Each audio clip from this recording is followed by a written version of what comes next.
In this bulletin, Sandy unleashes deadly fury. The US East Coast hit by a once-in-a-lifetime storm. The megastorm brings danger and darkness to New York. As hurricane records tumble, the death toll rises. This is 7's 4:30 News with John Mangos. Good afternoon. Welcome to a special extended bulletin. One of the biggest storms in US history has smashed into the country's east coast, affecting up to 60 million people. At least 13 people have died since Sandy crossed near the coast of New Jersey. Large parts of Atlantic City are underwater, and New York's been thrown into chaos, with Lower Manhattan flooded and hundreds of thousands without power, including a major hospital. Hurricane Sandy barreled into the Northeast Monday night, technically downgraded to a post-tropical system, but the storm still delivering a ferocious blow as it came ashore. By all accounts, Sandy is a monster storm. At its peak, extending 700 miles wide, with hurricane-force winds stretching out 175 miles from the center. More than 50 million people could be affected. The storm has knocked out electricity across the region, downing trees and power lines, flooding low-lying areas, and wreaking havoc for everyone in its path. US correspondent Angela Cox is in Jersey City, just across the Hudson River from Manhattan Island. Good afternoon to you, Angela. Now, what's the situation where you are now? Good afternoon, John. We're still getting pretty strong gusts of wind, but not as constant as what we saw today. It's also still raining, but not the sort of torrential rain we saw today. What is quite remarkable, though, is how quickly the water is receding, at least certainly where I am here. Certainly just a few hours ago, we were down here and I was in sort of thigh-deep water. When we first arrived here, we were down in a marina about a couple of blocks away, and we were just watching the water come up, lapping over the dock, and quickly it rushed through and turned roads into rivers, and within about 2 hours, that water was up to my thigh. OK, Angela, we will come back to you a little bit later in this bulletin. Thank you very much for that. Next in 7's 4:30 News, a check on finance. Also, the extraordinary number of tickets sold for tonight's $70 million lotto. And in sport, Sonny Bill's injury concerns ahead of his return to rugby league. Time to check the financial markets now, and Wall Street was closed for the first time since the September 11 terror attacks because of Hurricane Sandy. Our market finished the day in positive territory. The ASX 200 gained 8 points.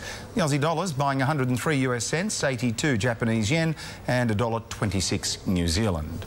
Do stay with us here on 7 for this extended edition of the 4:30 News. After the break, the latest on Sandy's deadly fury, live to the US for the latest.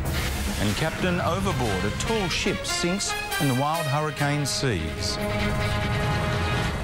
Welcome back to a special edition of 7's 4:30 News. The superstorm Sandy's been blamed for the deaths of at least 13 people on America's east coast. The hurricane was downgraded to a post-tropical storm, but its fury has been devastating. These are some of the images of New York swamped by torrents of water. The storm's surge set records in Lower Manhattan, flooding substations and causing massive power failures across the city that never sleeps. Floodwaters are higher than forecast. Even ground zero wasn't spared. So let's get the very latest from our US correspondent, Angela Cox, who's in Jersey City. Hello again, Angela. Now, the worst is over for you, I presume. Yeah, it certainly seems that way. We are still getting some strong gusts of wind. They'll persist through until tomorrow night. There is still a little bit of rain, but certainly nothing what we saw today. They are expecting probably another 20 centimetres of rain over the next 24 hours. But what is quite remarkable, at least here where I'm standing, the water has really receded so quickly. When I was here earlier, even just a few hours ago, the water had come thigh high on me. Cars that were parked on the street were sort of half submerged by the floodwaters, and it really came up so rapidly and kept moving back about 4 or 5 blocks, so that firefighters who are actually down here called down here to evacuate residents from one of the buildings.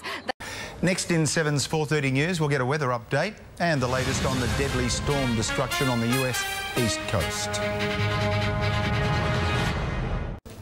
Hurricane Sandy was the equivalent of a powerful Category 3 storm by Australian standards, with winds reaching 150 kilometres an hour at its peak. But it's the sheer size of the system that's breaking records. Sandy is twice as big as Cyclone Yasi, which devastated far north Queensland in 2010. Hurricanes pick up energy from warm seas, and as NASA's satellite pictures show, Hurricane Sandy is so powerful because it's picked up a lot of energy as it travelled north from the Caribbean. So before we go, recapping the latest on the storm. 13 people have been killed after Hurricane Sandy slammed into America's east coast. The superstorm brought 130 km/h winds, flooding rain and monster seas. Southern New Jersey bore the brunt of the storm, with large parts of Atlantic City inundated with water.